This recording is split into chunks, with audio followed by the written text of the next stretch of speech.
Најново издание на регионалните вести. Пуштен во употреба реконструираниот патен правец Маврово-Мавровјанови. Во финална фаза е изградбата на пешачката патека околу Мавровското езеро. Реконструираниот патен правец Маврово-Мавровјанови министерот за транспорт и врски Владо Мисајловски денес го пушти во употреба, заедно со директорот на јавното предпријатие за државни патишта Александар Стојанов и градоначалникот на општина Маврово Ростуше Мукрем Мехмеди. Овој патен правец со должина од 6 километри е целосно асфалтиран, за што беа инвестирани 1,2 милиони евра. При тоа беа најавени нови проекти со кои ќе се подобри патната инфраструктура во овој регион. Следниот месец започнуваме со нов регионален пат. Станува збор за пат од 20 километри од Маврово до Дебар, односно капитален проект што е предвиден во програмата. Ние сме во завршна фаза на проектирање, на потпишување на договор и очекувам дека следниот месец веќе го започнуваме. Исто така во завршна фаза сме со проектирање за уште еден сериозен проект, односно капитален проект, станува збор за Гарски мост извор. Тој сме во фаза на проектирање, оваа година ќе го завршиме, додека следната година со почетокот на првиот квартал почнуваме процедура за постапки за тендер за градба и како што е предвидено од 2016-2017 целосно ќе биде завршен. Оваа година веќе се работи на патот за Скудриње, кој што е во должина од околу 3,6 км, инвестициона вредност околу 40 милиони денари. А моментално се работи на патот преку програмата за одржување на државни патишта за патот за село Могрче. Тој се повеќе годишна набавка и ќе се вработи до 2017, вкупно должина околу 4,5 км. Изградбата на рекреативната патека околу Мавровското езеро значи подобрување на понудата во Маврово, која што навистина значи многу за развојот на туризмот во нашата општина и привлекување на туристи. Во последниве години навистина повеќе имаме посета на туристи, како наши така и странски туристи, пред се и тоа се гледа и во летниот период се повеќе, значи со оглед на фактот што ете и заедно со хотелските, туристичките работници, како и Националниот парк организираме повеќе настани и во летниот период се со цел да повеќе имаме присуство на туристи. Во рамки на посетата министерот изврши увид во изградбата на пешачката патека околу Мавровското езеро, чија изградба е во завршна фаза. Должината на пешачката патека изнесува околу 2,5 км со широчина од 2,5 метри. Истата е хортикултурно уредена и осветлена. Вредноста на целиот проект изнесува околу 8 милиони денари. Општина Гостивар изгради нов тротоар на улицата што води до основното училиште Гоце Делчев. За оваа намена биле издвоени околу 9.000 евра од општинскиот буџет. Движењето за граѓаните и за учениците во основното училиште Гоце Делчев во Гостивар од сега ќе биде побезбедно. Општина Гостивар ја заврши изградбата на нов тротоар по улицата Гаве Лазарески, која се наоѓа веднаш покрај училишниот двор. Се работи за уредување во должина од 200 метри, за што биле издвоени 500.000 денари од општинскиот буџет. Сега реализираме еден дел од тротоарот, што опфатува на дистанца до 200 метра, 400 метра квадрат, кошта 500.000 денари или близу 9.000 евро. И сега им правиме услови на нашите граѓани да имат подобри услови. Како го имаме ветено во нашата кампања и така ќе се реализират нашата програма и нема да оставиме улица без тротоар. Сакаме да имат нашите граѓани добри тротоари и да имат кај да врбат. Од местото каде што ја промовираше најновата општинска инвестиција во инфраструктурата, градоначалникот упати апел до гостиварци да не ги узурпираат тротоарите со паркирани автомобили или огревно дрво, за да не ја загрозат безбедноста на пешаците. Ние како општина ќе направиме се што е во наша надлежност да го спречиме блокирањето на тротоарите, потенцираше Бејта. Сега ја користам приликата да апелирам до нашите граѓани да тротоарите што ги средуваме да не ги користат за паркирање на своите коли, пошто ако ги опфатат овие простори, нема кај да врват нашите граѓани и тука може да настрада некој од нашите граѓани или некој дете. Тоа настрадување е штета за сите нашите граѓани, а посебно за мене као градоначалник, и затоа ние као општина ќе се ангажираме тие простори да бидат ослободени и да ги користат граѓаните за пешашење. Задоволни од новиот тротоар во нивното мало беа и локалните жители, кои и покрај пеколно високите температури, во знак на благодарност излегоа да ги пречекаат и поздрават општинарите.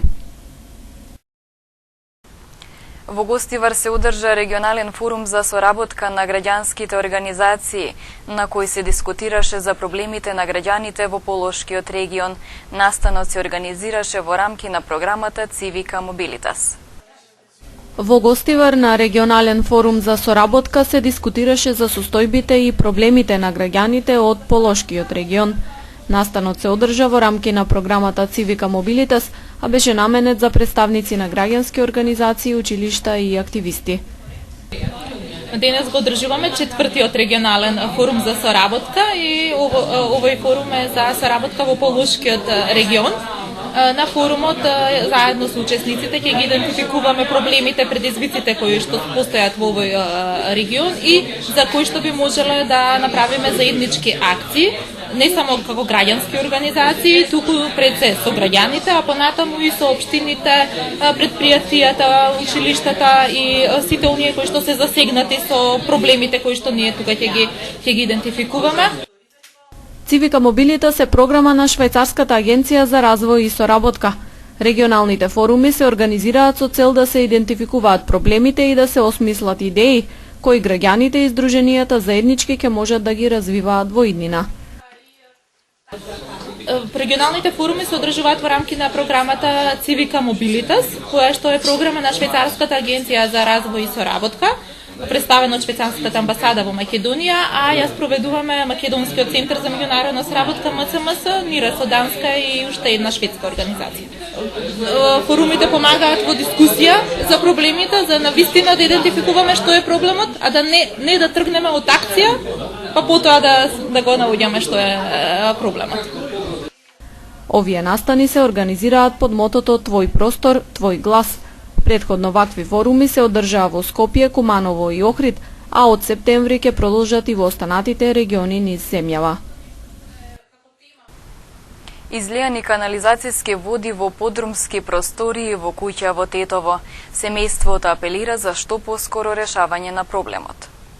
Отпадните води од канализацијата ги преплавија подрумските простории на куќата од семејството Амити во Тетово. Велат дека овој проблем често им се јавува, а само за 4 дена подрумот неколку пати е поплавен од излејани канализацијски води. Се соочуваат со непријатна миризба и стравуваат од болести, а им се пореметува и секојдневието, со оглед дека во семејството живеат 3 болни лица. После секој изливање на отпадните води од семејството Амити се обраќаат до надлежните служби за расчистување на просториите, но за интервенција некогаш подолго се чека, реагираат тие. Семејството апелира за што поскоро целосно решавање на проблемот. Тоа е одваму гаража, од таму е подрум, се користи од таму исто ка кујна. Еве гледате и самите како е. Од кога се случи ова? Ова се случува стално, не е прв пат или за 4 дена од четвртокот, ова е трет пат. Сте се обратиле до надлежните? Да, сега доаѓам, бев водовод и канализација, бев доле кај у дирекција, немаше никој, секретарката вика завршена работа, а ништо ја бе гледате. Бев во општина, нема никој. Ево дваму гаража, ама од таму е жена ми може да снимате што праe со кофе вода изваѓа.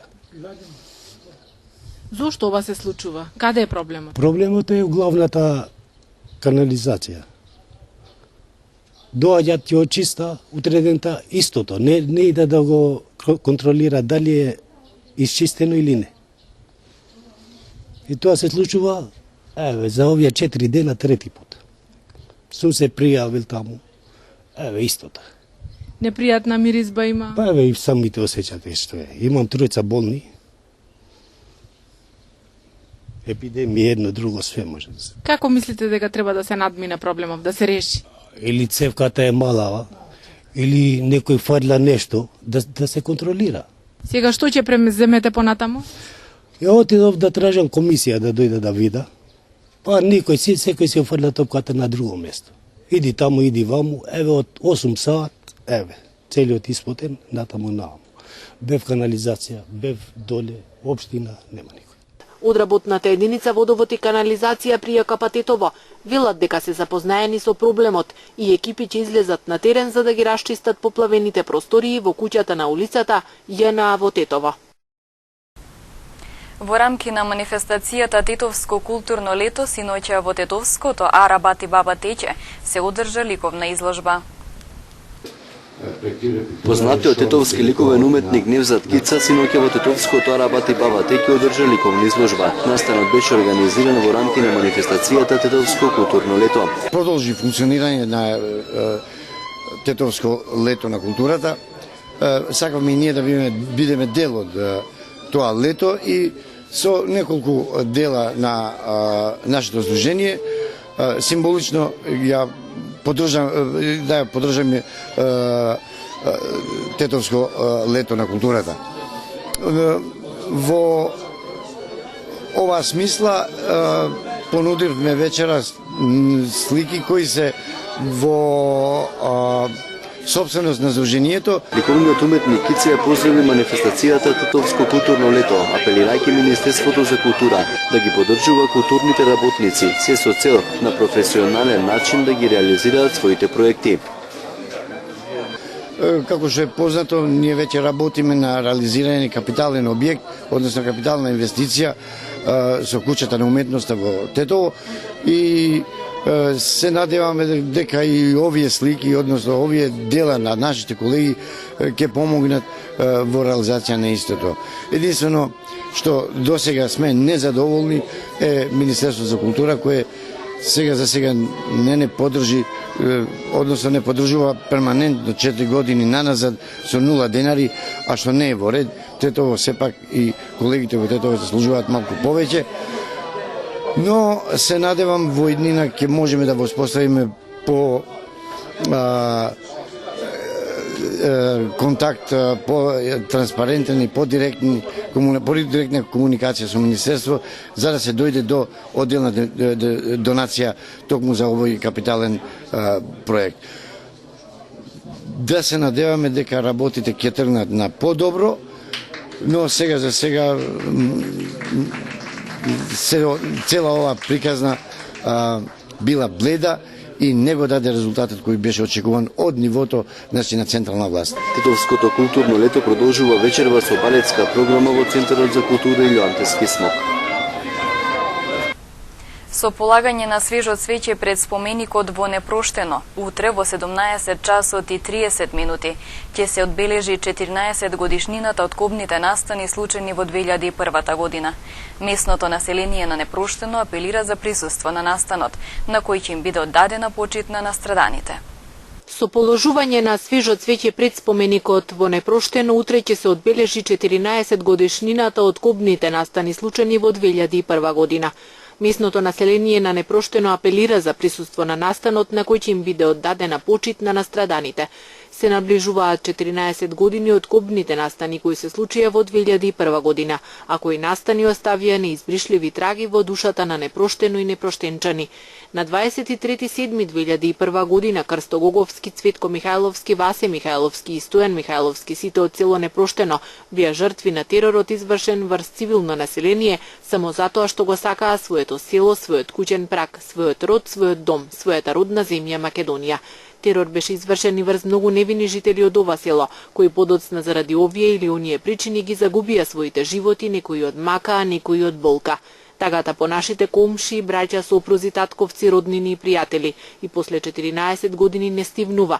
На 23.7.2015 година во 17 часот и 30 минути местното население од село Непроштено ќе оддаде должна почит и внимание кон своите соселани кои беа киднапирани во 2001 година, положувајќи свежо цвеќе на споменикот кој е подигнат во нивна чест, соопштуваат од местното население на Непроштено. Местното население на Непроштено ги повикува сите граѓани на Република Македонија, владини и невладини организации и здруженија да присуствуваат на одбележувањето на 14 години од злосторот извршен врз цивилното население од ова село.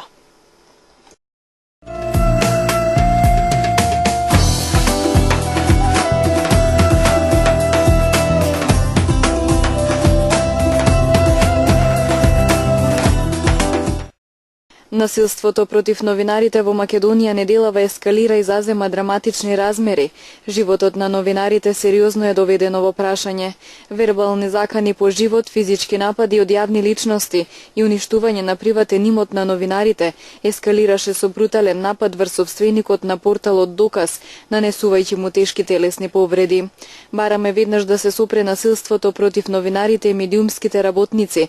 Во спротивно, насилниците ќе се охрабрат и ќе можат да посегнат по нечиј живот, се вели во денешната реакција на Сдруженијето на новинари на Македонија. Од ЗНМ велат дека се убедени дека овие напади се оркестрирани и имаат намера да создадат страф и несигурност кај новинарите, со цел да не ја критикуваат власта. Изборниот законник има потреба од темелни измени и сугерира дека работната група за измени и дополнување на изборниот законник треба да ги има предвид сите препораки за квалитетни измени на изборниот законник. Сите барања и препораки се базираат на сериозната анализа од НДП и кои се дел од препораките на меѓународните организации за мониторинг на избори како ОПСЕ.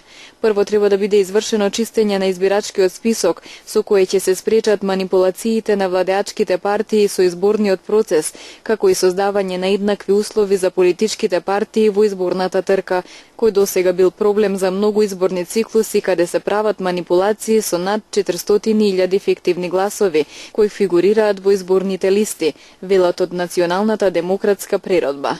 Тврдат дека самата контрола на изборниот процес и наоѓање на механизми за спречување на изборните манипулации на учесниците во изборниот процес ќе ја овозможи максимална контрола за елиминација на сите сомнежи.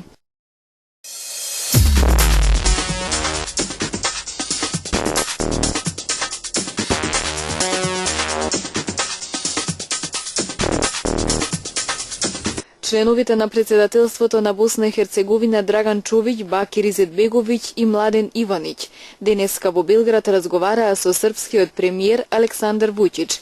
По средбата Вуќич изјави дека е отворена нова страница кон заедничката иднина. Тој вели дека Србија сака најдобри односи со Босна и Херцеговина. Човиќ изјави дека двете земји се на пат на искрено помирување, каде и да се свртиме има лузни од претходната војна, но историјата треба да се остави на историчарите, друг пат нема, рече Човиќ во Белград.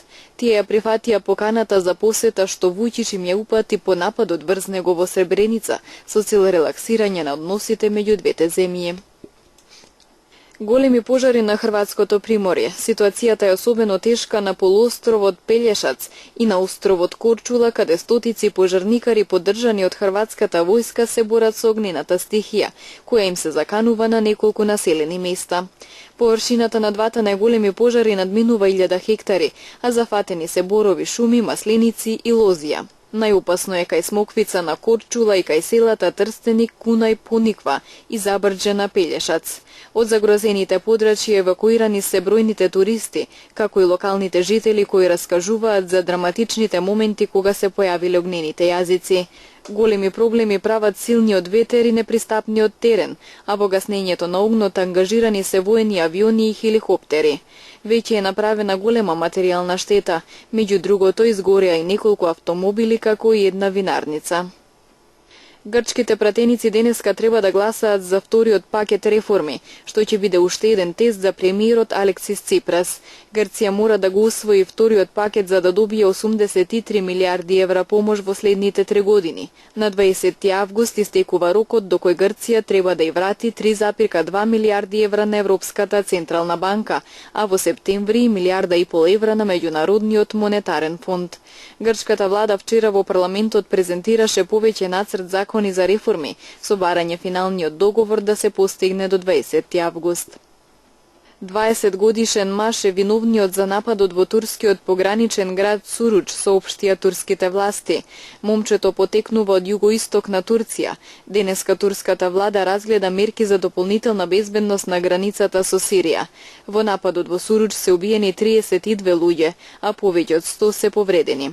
Двајца турски полицајци се убиени денеска во напад во југоисточниот град Челјан Пинар, соопшти провинцискиот гувернер.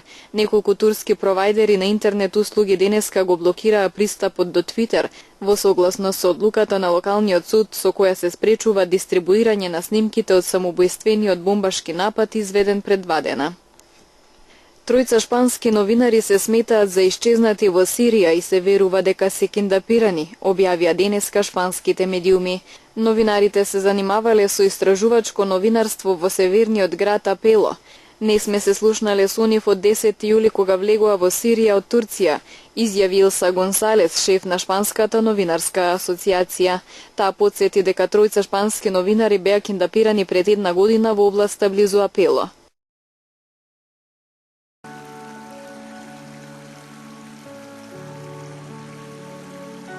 Денес имавме претежно сончево време со локална облачност и многу топло. Попладне наместа се услови за слаби локални врнежи од дожд и грмотевици. Утринските температури се движеа од 14 до 24, а дневните од 29 до 37 степени.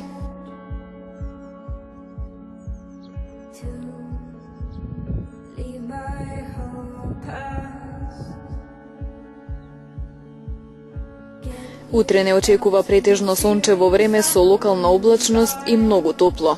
Во попладневните и во вечерните часови наместа се услови за локални слаби врнежи од дожд.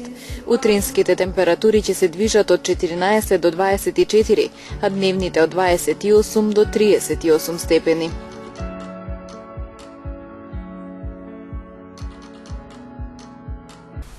Тука е крајот на регионалните вести. Ви благодариме на вниманието. Пријатно.